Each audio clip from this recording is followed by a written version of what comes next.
آپ کو وظیفہ بتانے لگا ہوں اس کے بارے میں جو میاں بیوی آپس میں جھگڑتے رہتے ہیں، بیوی جھگڑتی رہتی ہے یا خامن جھگڑتا رہتا ہے، گھر میں فساد رہتا ہے، جو زیادہ فساد ڈالتا ہے جس کی وجہ سے فساد بڑھتا ہے، میں اس کے لیے آپ کو وظیفہ بتا دیتا ہوں۔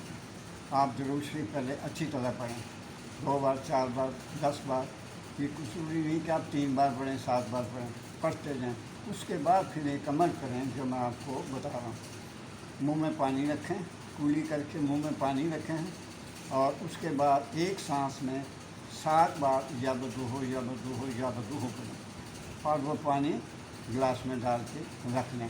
جب کسی کو اس شخص کو یا اس عورت کو یا کسی کو پلانا ہو تو آپ یہ پانی پلا سکتے ہیں۔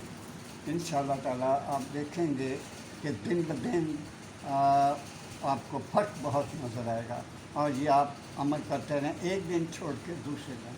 اللہ حافظ۔